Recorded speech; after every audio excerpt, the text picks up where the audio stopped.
Okay, I've got a treat for you tonight, but you have to endure a little bit of review in order to get to it. I've got a video that I want us to watch together tonight, and I'll have some more to say about that when we get to it. But first, we've got a couple of slides of some review material, okay? Matt did a little bit of this with you when I was gone. So let's go through the 17 periods of biblical history. You don't have to do the hand motions if you don't want to. Mary Gail really gets excited about the hand motions. But you don't have to do them if you don't want to, okay? All right, so what's the first one? Before the flood. Good, before the flood. Second one? The flood.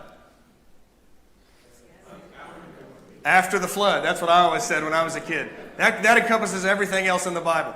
Okay, the scattering of the people. All right, the Tower of Babel. Okay, good. The fourth period. The patriarchs. Okay, if you're thinking about the chapters that we've studied in Genesis, right, that will help you. Okay, before the flood. So that's going to be chapters 1 through 5. The flood story begins in chapter 6, goes through chapter 9. Scattering of the people is chapter 11. So if you know scattering of the people is chapter 11, then you think Genesis 12. What happens in Genesis 12? We're introduced to Abraham, so he's the first of the patriarchs. Okay, and that's going to carry us all the way through the rest of the book of Genesis, chapters 12 through 50 in the patriarchs. Okay, then after that, the book of Genesis ends with the Israelites in the land of Egypt. So that tells us that the next period is the Exodus from the land of Egypt, okay? Now, this is what we're studying right now. After they come out of the land of Egypt as a punishment, what do they have to do for 40 years? Yeah, they're going to wander in the wilderness for 40 years. And that's what these two periods are what we're studying this quarter, 5 and 6. Now, next quarter, Joe's going to start taking us through time period number 7, which is invasion and conquest of Canaan. Joshua has to lead us into the land first. Then comes Judges. Okay, so those two are the ones that Joe's going to cover next quarter. All right, invasion and the Judges. Okay, after the period of the Judges, the United Kingdom. We transition from Samuel, the last judge, to Saul, the first king over the United Kingdom of Israel. There are 3 kings, Saul, David, Solomon, and then after Solomon, what happens? That United Kingdom divides into the northern kingdom of Israel, the southern kingdom of Judah. Okay, when the kingdom is divided, the next time period, one of those 2 kingdoms is going to fall. North, right? So Judah alone. So if you're doing the hand motions, right, and you've got your Israel in the north and Judah in the south, that top hand's going to go away, okay, because they're going into captivity, which leaves Judah alone.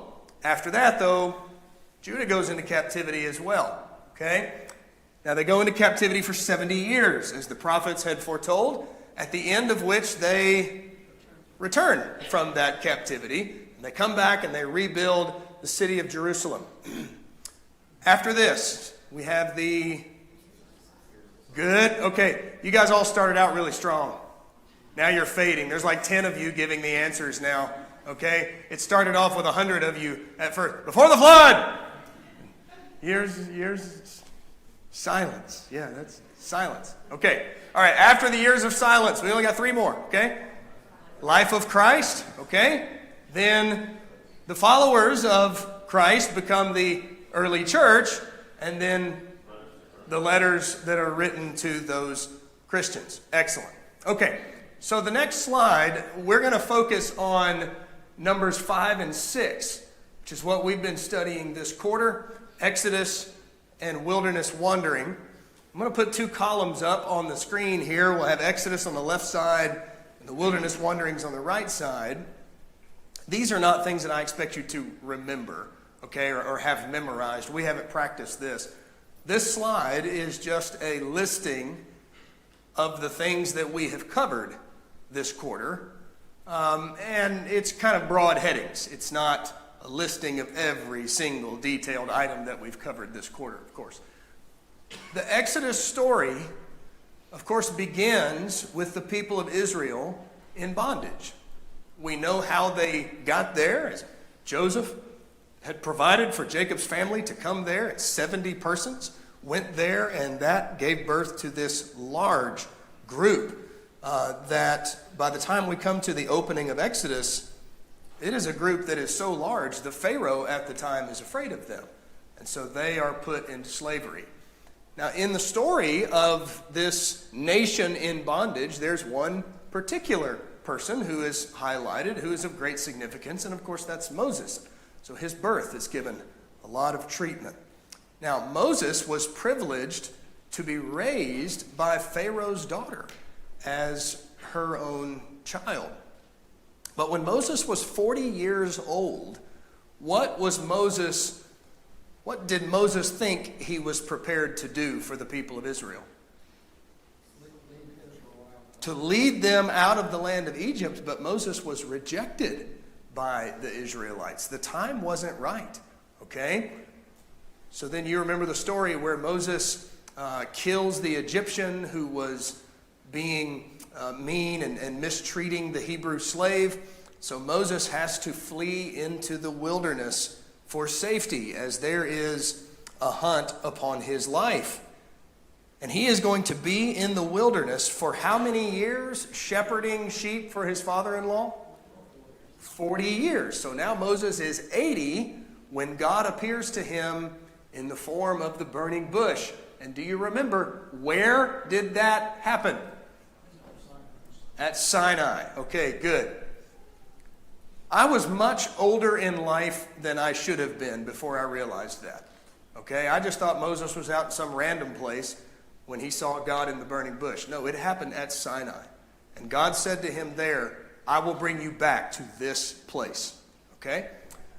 Now, when God appears to him in the burning bush, go back, say to Pharaoh, let my people go. That leads us to the plagues that the Egyptians endure because Pharaoh is unwilling to let the Israelites go. Finally, after the 10th plague, the death of the firstborn, the Israelites are allowed to leave the land of Egypt, and they cross the Red Sea.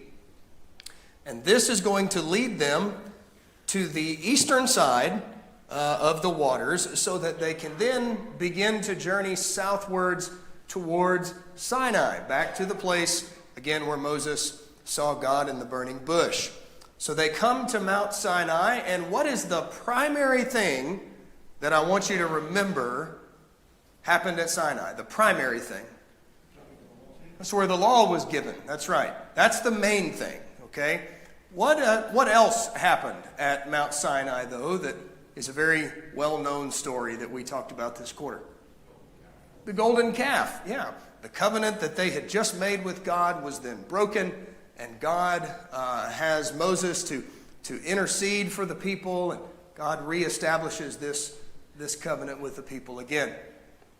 Now, when they leave Mount Sinai, after having stayed there for how long? About a year, yeah. Okay, just shy of 1 full year at Mount Sinai. They leave Sinai and they head to Kadesh.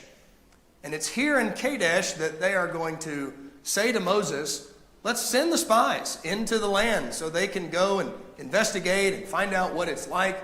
Moses agrees to this. God does not forbid this. It seems that this is an acceptable idea. It makes a lot of sense. So they send the 12 spies into the land. But when the 12 spies come back after having spied out the land for 40 days, what happens? 10 of the 12 spies didn't want to go into the land. Only 2 of them, Joshua and Caleb, said, we should go up immediately because God is with us. And the 10 spies prevailed upon the people, and the entire nation of Israel refuses to go into the land. Now that's all the things that those are the major things that we've covered this quarter from the book of Exodus. These are the time period, when you think about 17 time periods, and you think Exodus, you think about the book of Exodus and the 40 chapters that are in that book, think about all of these things. We didn't even mention the tabernacle, but that would be a part of the events at Mount Sinai section, okay? All right, so their refusal to go into the land leads us then to the 6th of the 17 periods of biblical history, the wandering in the wilderness. They are sentenced to wander 1 year for each day that the spies investigated the land. And then the next few things, these are things that Matt covered with you. This was right when we left to go to Texas. Korah, Dathan, and Abiram, the story there about their rejection of the authority of Moses and Aaron, and then the test that God put before them to see who is the one that God approves of. And he would signify that by showing Aaron's rod to bud and produce flowers. And I believe it was almonds, right? Didn't that sound right? Maybe not. Was that right? Somebody confirm or deny. It was almonds. Yes, it was almonds. Thank you. Okay. After this happens, Miriam dies. And this is followed by the sin of Moses and Aaron. After just having this victory of approval of Moses and Aaron, as Korah and Dathan and Abiram are challenging their authority, God accepts them and confirms that. Then these tragic things happen. Miriam dies. Moses and Aaron sin when they say, shall we be the ones who bring forth water for you out of this rock? And they have their sentence, their consequences given to them for that sin. So then the travels continue, and the Israelites are ready to pass through the territory of Edom, and they ask for permission to do that. But the Edomites say, no, you're not coming through here. So they have to go around first to the west and then around to the northern side of the territory of Edom. Then next we have the death of Aaron. And what was the mountain on top of which he died? You remember? Mount Hor. Okay, good. H-O-R. Mount Hor. Aaron dies. And on that mountain, when Aaron dies, who is up there with him? Moses, but who else? His son, Eleazar. Okay? Now remember, at this point, Nadab and Abihu are dead. Eleazar is the next one, and he's going to become the high priest in place of his father. But then the Israelites begin to complain. And God sends those serpents among them, and it bites them. And those fiery serpents, as they're called, are killing the people and afflicting them. And so Moses makes the bronze serpent, puts it up on the pole, that whoever looks upon it is going to be healed. After this, you have the victory over Sihon and Og, the Amorites, and over Bashan. These are territories on which side of the Jordan? East or west? Yeah, the eastern side. Bless you. Hope you didn't dislocate a rib. These are territories on the eastern side of the Jordan, and those become the tribes, or the territories rather, that Gad and Manasseh hope to have. And one more. Reuben, thank you. All right. Then we have the story of Balaam. Balak, the king of the Moabites, is scared of the Israelites. And so he seeks Balaam the prophet to curse the people of Israel. Balaam is unable to do that. God will not allow him to curse them. He only blesses them instead. And so Balaam comes up with a way to help Balak and the Moabites defeat the Israelites by giving them this idea.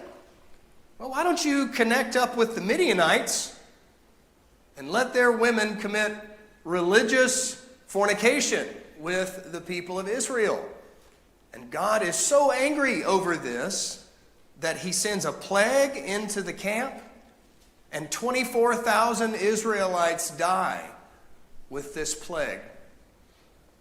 After this, a second census is going to be done, because now the Israelites have been away from the land of Egypt 40 years at this point, really 41 almost.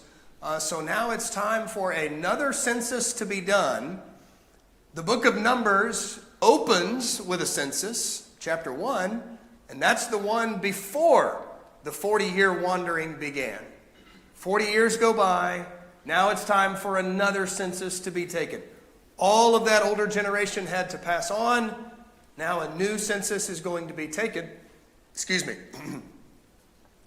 The Midianites, chapter 25 of Numbers, they have to be repaid, retribution for what they did in causing Israel to stumble. You can read about that in Numbers chapter 31.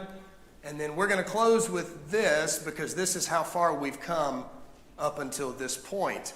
Moses gives his speeches in Deuteronomy. Sunday, we're starting Deuteronomy. Okay, so that's why I'm stopping this here at this point. There's a few other things that we're going to add to the wilderness wandering list, but we're going to stop here for now. Okay, good. I know that's a lot, but that's a review of where we've been thus far. All right, Chris, go ahead and pull up that video. Let me tell you a little bit about this while he is doing this. This is a video, it's a documentary that's been produced by some brethren that are a part of a group called Appian Media. You can see that up there. Some of you may be familiar with their products. If you go to their website, appianmedia.com, you can find all of the video materials that they have produced. It's all free of charge. It's excellent material. Produced by brethren. They travel to the biblical lands and they video all of this stuff. And it's really professionally well done stuff, okay? So I'm going to stop talking about it, and we're going to watch this. It's pretty long. It's about 17 minutes, okay? But you're going to see some things that will remind you of what we've talked about this quarter, and jot some notes down or make some mental notes of things you might want to talk about afterwards, okay? All right. Chris, go ahead. Turn the light off? Yeah. Don't have any fun for it.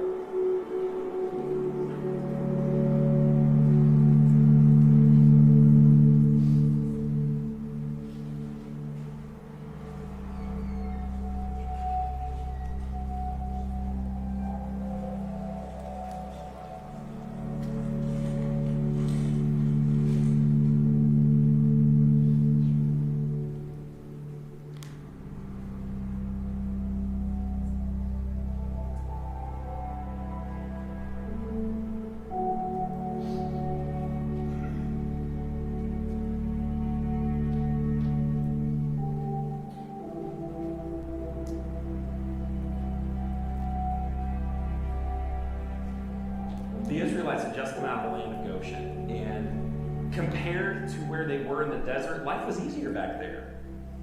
The food was readily accessible, they had put down roots, there was a community, and you leave all of that ease, even though they were in bondage and enslaved, you leave all of that ease and come to this. And you don't know where you're going, and you're just doing it day by day, and the desert wants to kill you.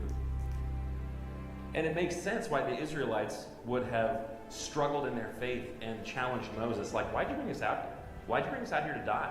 Slavery and bondage was easier than this. It was better than this.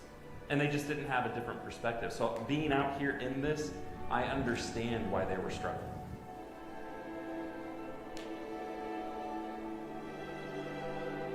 God has led them out and God has delivered them, but they have nothing. They have to learn to rely on Him for their daily food. They have to learn to rely on Him for direction, for provision.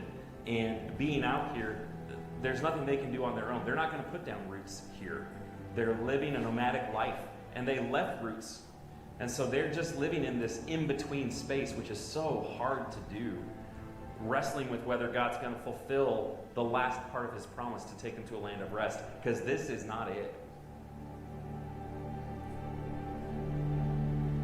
Everybody wanders through deserts in their life. They just do. Where they get into this in-between space and it seems like there's no joy and there's no happiness. They can't see 1 foot in front of them. They can't see what's coming the next day. And they have to learn to rely on God every single day, every step along the way. And those seasons come and go. And we don't know how long those seasons are going to be. For some people, it's a couple of days or a couple of hours. For some people, they go into these deserts that may stretch their whole lives.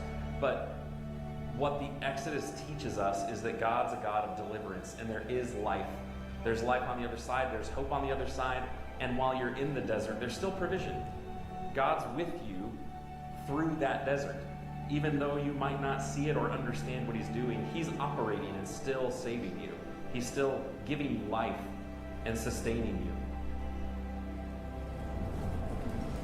Then the Lord said to Moses, Behold, I am about to rain bread from heaven for you, and the people shall go out and gather a day's portion every day, that I may test them, whether they will walk in my law or not. The people of Israel ate manna till they came to the border of the land of Canaan.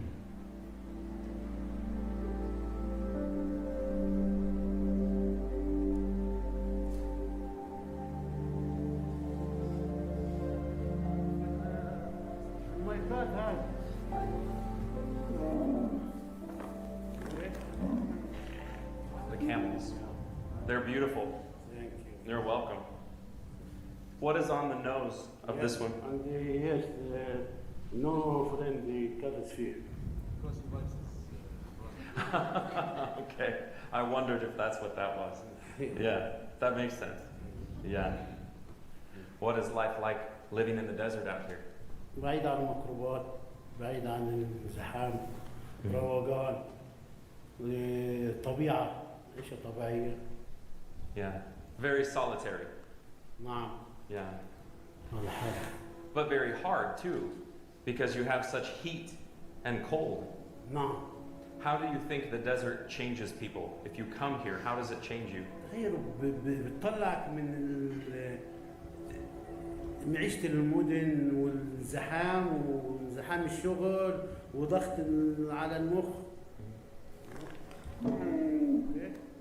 Can I write? مش على هيك.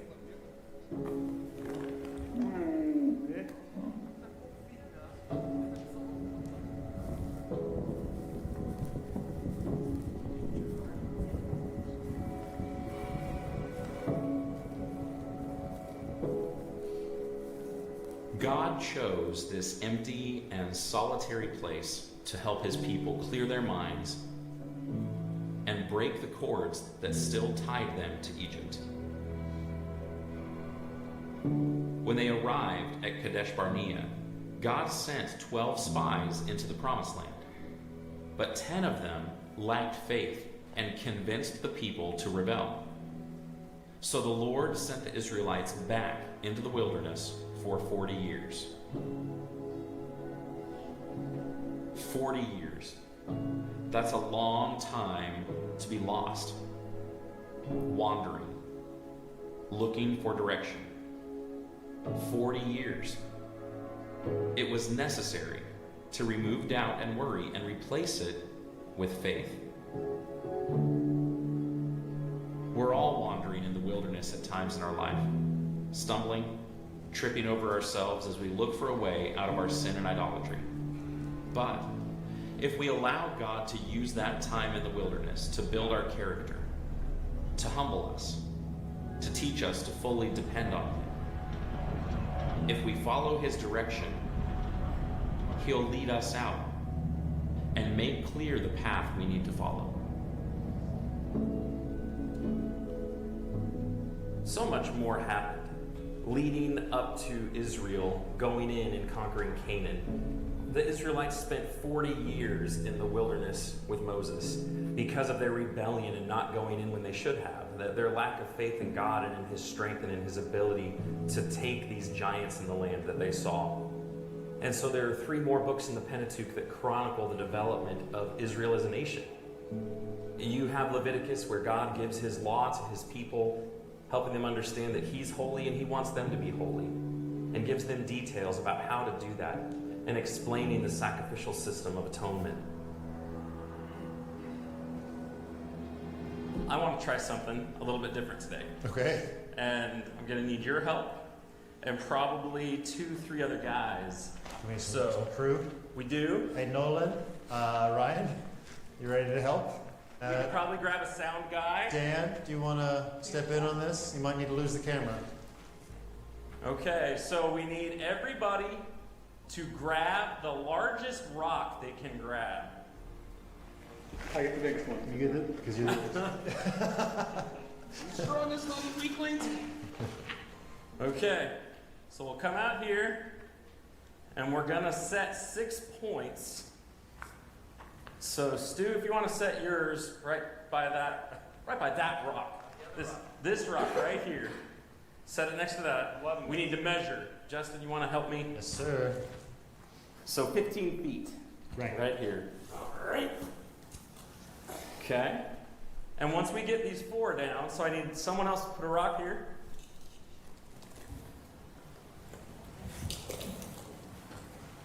Dan is really close. He's been eyeballing it. What do you think they're doing? So from this point, we need to go forward about 45 feet. This little experiment is to kind of give us a visual of the size of the tabernacle. If I understand our experiment correctly, what we've just done is we've laid out the tabernacle structure. We have 10 cubits wide, 30 cubits long. So for feet, usually that's 15 by 45. Okay, and this central area is a perfectly cubic measurement room. This is the most holy place. It's like the center, not just of the tabernacle, but this is central to the camp of Israel. God wanted it in the center. Yeah, so even on the outside of the tabernacle complex, you had 3 tribes camping on each face. And then actually you'd have it insulated by the Levites and the priests because God wanted a pure place to dwell amongst his people. The people needed a holy place that they could interact, a safe place to interact with God. Well, as he had demonstrated with the golden calf incident, Right. You know, he's a holy God, but these unholy people are doing things that if he were to live amongst them in his holiness, he would consume them. So if we were to step in, Right? what would we see? But if we were to step in, we would see that curtain covering the Holy of Holies, All right. which is the focal point of the whole thing. Okay. And inside of that cubed room would be the Ark of the Covenant, which on top of that was called the mercy seat, which was essentially God's throne. That's where God's presence dwelt.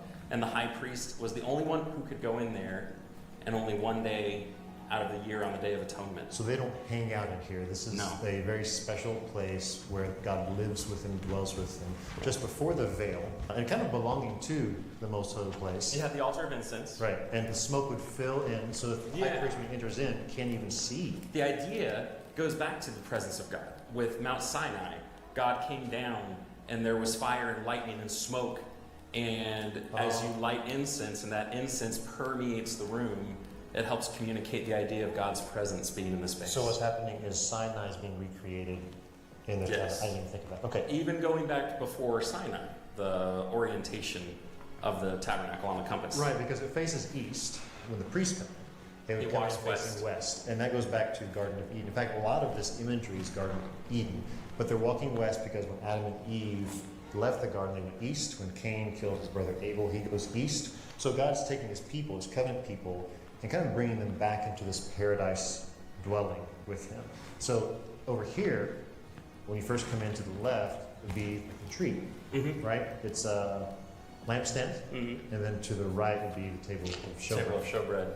Even the ornamentation on the curtains and the ornamentation that was made out of metal, Right. all of it had garden imagery.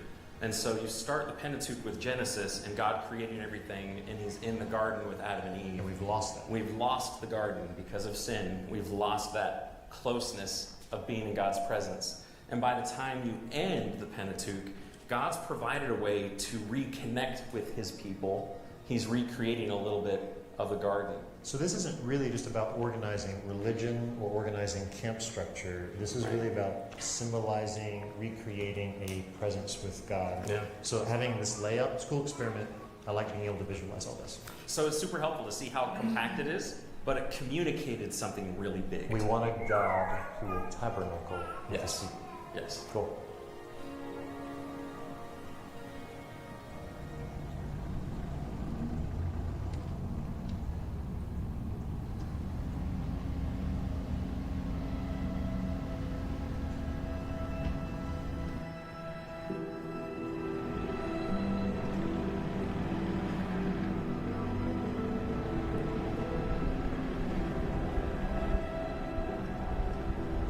Then you've got the book of Numbers that summarizes the generation that came out of Egypt and the cycle of rebellion and disobedience and judgment that led to them lying in the desert as their children finally went in 40 years later. And then Deuteronomy is Moses, because he failed as well. In the wilderness, he got frustrated to the point and didn't honor and glorify God. And so God told Moses he would not get to enter in. And so out of that entire generation, only 2 Israelites got to go into the land of rest. And so Deuteronomy is Moses speaking 5 different times to the people, reminding them of everything that God has done in their history to bring them to this point before he finally goes up Mount Nebo to look into the land in anticipation of what God would do when his time with them was over.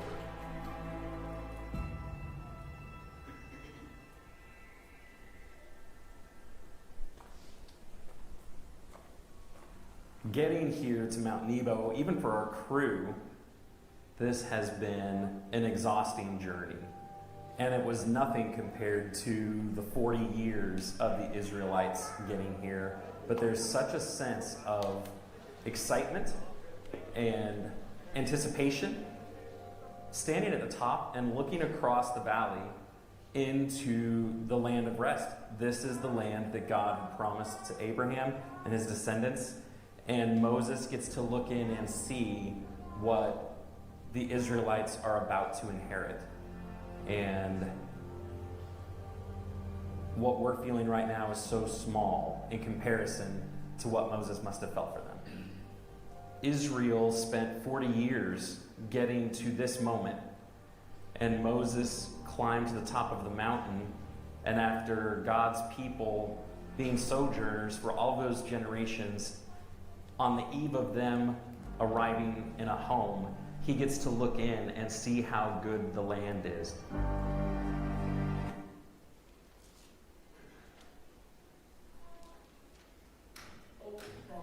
Sorry. Okay. What'd you think of that? How'd you like to live in that desert? When you look at that, you can see why the Israelites would have said, "Why did you bring us out here? Yeah, we were slaves, but at least we had food. At least there was grass." Okay, I loved the point that the narrator made about the wilderness of life. And sometimes we're going to go through a wilderness in life where we feel like we're living in a place like that. But the story of Exodus helps us to see that God will see us through. All right, what else do you think? It's interesting how they complain about leaving Egypt, the wilderness that they're in. And then when they get to the promised land and they see it, it turns around, and now they were, I'm assuming, would rather stay in the wilderness and go into the promised land. Which is kind of an interesting dynamic, because it's like, at one point they dislike the wilderness, but then when they're actually given the opportunity to go to the promised land, they choose to stay here instead. Okay. Kyle? You look like you were about to say something. Okay. All right. Tim? Personally, I believe all of life is the wilderness. That when we come out of sin, slavery to sin, we're in the wilderness journeying to the promised land, which is not on earth. Yeah. And because we have such comfort among us in this country, in other countries, I think we think that we are not in the wilderness. But I think we're wandering. And I think our tendency is that because living this life is not easy, living in Christ and being principled and having courage to have faith in Him, causes us to want to go back into our sin. Because there's a certain level of excitement and comfort and whatever in sin. So that's my perspective. Yeah, no, I agree with you. In fact, I taught a class here one time on that very premise. But we are very well cared for in our wilderness, aren't we? Right. Yeah. Right. Yeah. Good. Dan? We see it in the garden, we see it in the wilderness, we see it in this tabernacle. God is saying, I want to be present with you.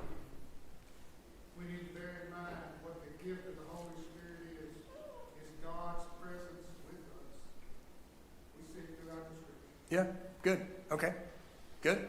Alan? When we're going through these deserts of trials in our life, like if we have the faith in God that we should, we need to understand that there's a lesson for us somewhere. And if we don't dig to find that lesson, what is it that I'm supposed to learn through this? If we don't ask that question, then we've really lost twice. And I'm reminded of what James 1 says, count it all good when you fall into various trials, and the testing of your faith produces patience. And so, if we are just going to be the kind of people that are going to be so shallow as to just complain when we are in our desert of trial, whatever that is, and say, when is this going to end? Why has God forsaken me? If that's all we're going to be looking at, then we're really missing Good. trials and adversity have value, and we need to Good. look for that value. That last scene where Jeremy was standing on Mount Nebo, how did that look in comparison to the desert? At least there was green, right? It looked nice compared to the desert. How far he could see when Moses was standing up there. And don't you know, remember, Moses wasn't just 40 years in the wilderness. Moses had been 80 years in the wilderness, right? Shepherding his father-in-law's sheep. The second 40 years I know was much more difficult, but in the wilderness 80 years, and then finally he gets to survey that green, lush land of promise. And he doesn't get to go into it, but Moses didn't miss out on the reward that really matters the most. Bryce? I think you made a good point, emphasizing that you see all the bad in the wilderness, the heat, the conditions, but he points out the idea of an empty and solitary place where they can go to get away from the influences they just had in Egypt with the worldly, the idolatry, and clear their minds and focus on God. You see Jesus do that constantly. He goes to these desolate places to be by himself and to refocus himself on God. Yeah, good. Good. Okay. If you'd like to watch the rest of that, I'd encourage you to do that. It's a really good documentary. In fact, it's an award-winning documentary. They just recently won an award for it. So, Appian Media